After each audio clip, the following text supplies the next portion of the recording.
Organic কেমিস্ট্রিতে আমাদের reaction mechanism একটা খুব গুরুত্বপূর্ণ জিনিস। তাহলে ওই রিয়াকশান মেকানিজমের ক্ষেত্রে কি হয়, জেনারেলি কতগুলো বিক্রিয়ক অণু থাকে। তাহলে প্রথমে বিক্রিয়ক অণুগুলা নিজেদের মধ্যে রাসায়নিকভাবে বিক্রিয়া করে। তাহলে এই যে বিক্রিয়ক অণু, এগুলো যখন নিজেদের মধ্যে বিক্রিয়া করে, তার জন্য ইন্টারমিডিয়েট বা অন্তর্বর্তী পদার্থ উৎপন্ন হয়। এটা আগের ক্লাসেও বলেছিলাম। তাই যখন বিক্রিয়ক অণুগুলো নিজেদের মধ্যে বিক্রিয়া করে, সেক্ষেত্রে ইন্টারমিডিয়েট বা অন্তর্বর্তী পদার্থ উৎপন্ন হয়। হলো, এই অন্তর্বর্তী পদার্থের মাধ্যমে প্রোডাক্ট বা বিক্রিয়াজাত পদার্থ উৎপন্ন হয়।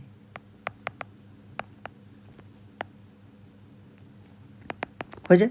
আচ্ছা, এরপরে বিক্রিয়ক অণু অর্গানিকের ক্ষেত্রে এই যে বিক্রিয়ক অণুগুলো থাকে, মানে অবভিয়াসলি একের বেশি থাকে, নাহলে রিয়াকশানটা হবে কি করে? হয়েছে? তাহলে এই বিক্রিয়ক অণুটাকে দুভাগে ভাগ করা যায়। একটা হচ্ছে সাবস্ট্রেট,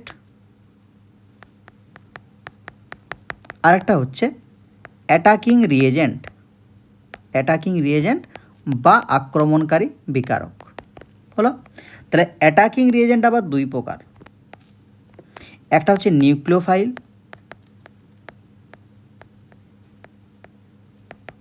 আরেকটা হচ্ছে ইলেকট্রোফাইল। হলো, তাহলে এই নিউক্লিওফাইল, ইলেকট্রোফাইল এগুলো কি, এই সম্বন্ধে এই ক্লাসে একটু ভালো করে জানব। তাহলে প্রথমে দেখব যে ইলেকট্রোফাইল। তাহলে ইলেকট্রোফাইলটা কি? তাহলে সিম্পল মনে রাখবে, আগেই বলেছিলাম বেশি ডিটেলসে এখন কিন্তু পড়া পসিবল নয়, আর তোমাদের পক্ষেও অত কিছু জানা এই মুহূর্তে পসিবল নয়, কারণ 12-এর এত সিলেবাস আছে। হলো, তাহলে ইলেকট্রোফাইল মানে জেনারেলি মনে রাখবে যে যেখানে ইলেকট্রনের ঘাটতি আছে। এক কথায় ইলেকট্রোফাইল মানে যেখানে ইলেকট্রনের ঘাটতি আছে। হয়েছে? তাহলে ইলেকট্রনের ঘাটতি আছে এই সম্পর্কিত উদাহরণ কি হতে পারে?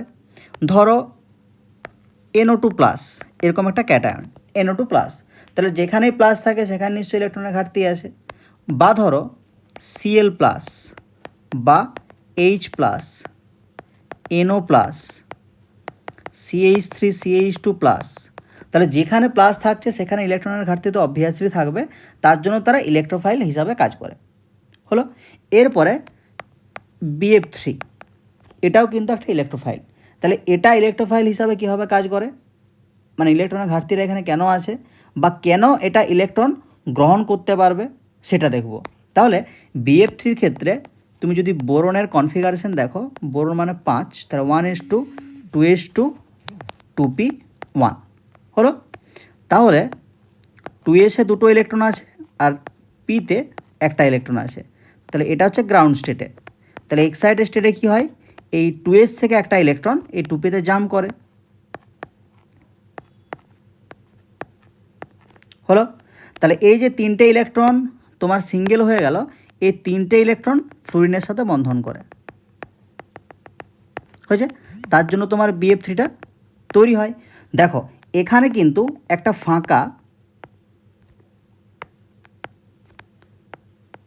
ফাঁকা পি অরবিটাল রয়ে গেছে। তাহলে এই ফাঁকা পি অরবিটাল থাকার জন্যই এই BF3 ইলেকট্রন গ্রহণ করতে পারে, মানে এর ইলেকট্রনের প্রতি চাহিদা আছে, তার জন্য এই BF3টা ইলেকট্রোফাইল হিসাবে কাজ করে। হলো, আচ্ছা, এরপরে নিউক্লিওফাইল। তাহলে নিউক্লিওফাইলটা সাধারণ ভাষায় কী করে মনে রাখবে, যে যেখানে ইলেকট্রনের প্রাচুর্য রয়েছে, মানে বেশি পরিমাণে ইলেকট্রন আছে, তাহলে যদি বেশি পরিমাণে ইলেকট্রন থাকে ও অন্য কাউকে ইলেকট্রন দিতে পারবে, তো তারাই হচ্ছে নিউক্লিওফাইল। হলো, তাহলে কী বলবে ডেফিনেশন, যে যেসব বিকারকের কোনো পরমাণুতে একটি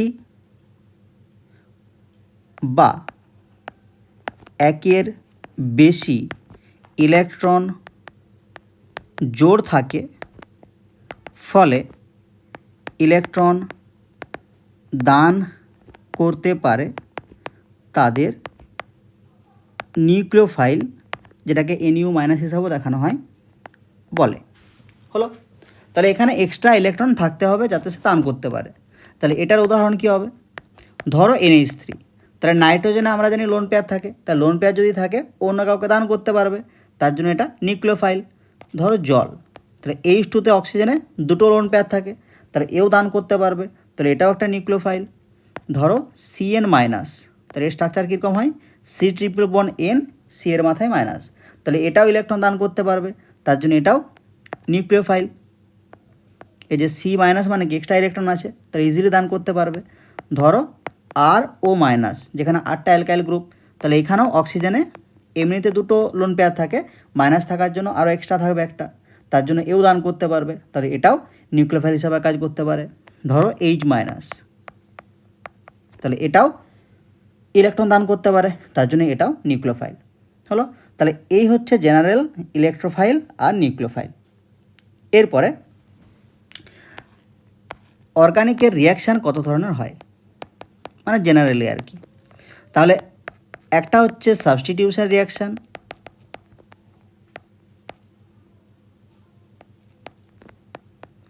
বা প্রতিস্থাপন বিক্রিয়া। 2 নম্বর এলিমিনেশন রিয়াকশান বা অপনয়ন বিক্রিয়া। 3 নম্বর এডিশন রিয়াকশান বা জুতো বিক্রিয়া। 4 নম্বর রিঅ্যারেঞ্জমেন্ট রিয়াকশান বা পুনর্বিন্যাস বিক্রিয়া। হলো, তাহলে এইগুলো তোমাদের ডিটেলসে ক্লাস 11-এ ছিল। তাহলে জাস্ট জেনারেল জিনিসগুলো বলে দিচ্ছি, আরও তোমাদের যখন 12-এ কোনো টপিক এগুলো থাকবে ডিটেলসে ওখানে একটু বলে দেবো। তাহলে সাবস্টিটিউশন রিয়াকশান মানে কি? তাহলে ধরো একটা, দেখো 1 নম্বরে সাবস্টিটিউশন রিয়াকশান, তাহলে এরকম ধরো একটা কোনো রিয়াকশান আছে যে সাপোজ A সাথে B, এখানে C আছে। হলো, তাহলে এখানে যখন কোনো গ্রুপকে অন্য কোনো গ্রুপ প্রতিস্থাপিত করবে তখন সেই ধরনের রিয়াকশানটাকে বলা হবে প্রতিস্থাপন বিক্রিয়া। তাহলে ধরো এখানে A আর B আছে, তার সাথে তুমি C দিয়েছো, তাহলে AB যেটা আছে সেটা হচ্ছে সাবস্ট্রেট, আর এটা হচ্ছে তোমার রিয়েজেন্ট। হলো, তাহলে কি হবে? A কে হয় C প্রতিস্থাপিত করবে বা B কে C প্রতিস্থাপিত করবে। আমি সাপোজ ধরে নিলাম যে B কে প্রতিস্থাপিত করলো, তাহলে একটা বেরিয়ে যাবে। তাহলে এই ধরনের বিক্রিয়াকে বলা হয় প্রতিস্থাপন বিক্রিয়া। হলো, তাহলে এরকম প্রতিস্থাপন বিক্রিয়ার আবার 3টে ভাগ। একটা হচ্ছে নিউক্লিওফিলিক প্রতিস্থাপন বিক্রিয়া। তাহলে নিউক্লিওফিলিক প্রতিস্থাপন বিক্রিয়া মানে কি? তাহলে যেখানে অ্যাটাকিং রিয়েজেন্টটা হচ্ছে তোমার একটা নিউক্লিওফাইল, অ্যাটাকিং রিয়েজেন্ট হলো নিউক্লিওফাইল, মানে নিউক্লিওফাইলটা কোনো একটা গ্রুপ বা পরমাণুকে প্রতিস্থাপিত করবে, এটা হচ্ছে নিউক্লিওফিলিক প্রতিস্থাপন বিক্রিয়া।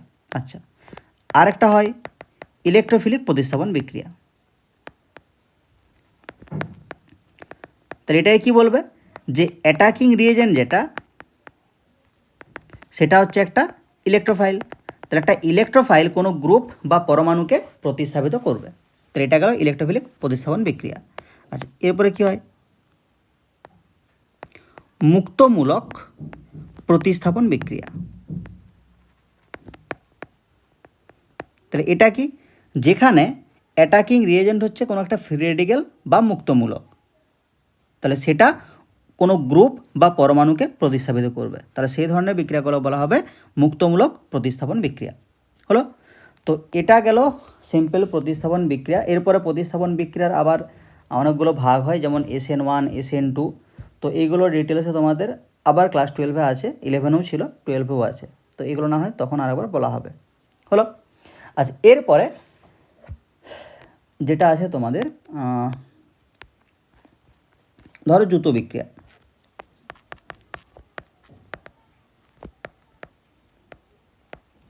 তাহলে জুতো বিক্রিয়া মানে কি? কোনো কিছু অ্যাড হবে। তাহলে ধরো সাপোজ কোনো একটা বিক্রিয়া আছে যে এ প্লাস বি, এটা সিম্পল অ্যাড হয়ে যাবে, মানে এবি তৈরি হবে। তার এই ধরনের যে বিক্রিয়াগুলো আছে এগুলোকে বলা হয় যুত বিক্রিয়া, মানে কোনো কিছুর সাথে কোনো কিছু যদি ডাইরেক্ট অ্যাড হয়ে যায় সেই ধরনের বিক্রিয়াগুলোকে বলা হয় যুত বিক্রিয়া। হলো, তাহলে এখানে যুত বিক্রিয়াও তিন প্রকার, একটা হচ্ছে নিউক্লিওফিলিক, ইলেকট্রোফিলিক আর মুক্তমূলক। তাহলে নিউক্লিওফিলিক যুত বিক্রিয়া কী হবে,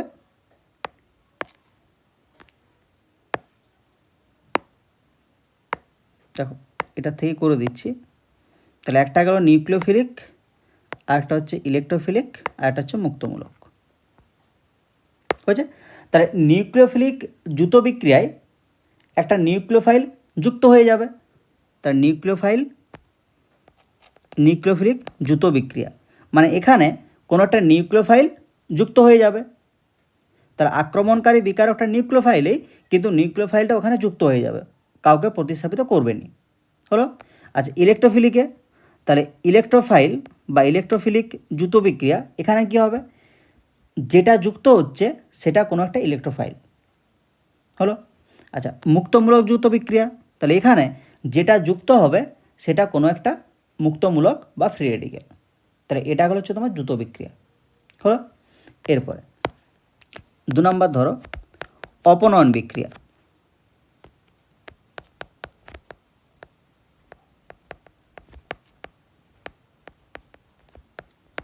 তাহলে অপনয়ন বা এলিমিনেশন মানে কি, তাহলে কোনো বিক্রিয়ায় যখন কোনো একটা গ্রুপ বা পরমাণু বা একের বেশি গ্রুপ বা পরমাণু গ্রুপ সিস্টেম থেকে বেরিয়ে যাবে, তখন সেই ধরনের বিক্রিয়াগুলোকে বলা হয় অপনয়ন বিক্রিয়া, মানে এলিমিনেশন ঘটবে আর কি।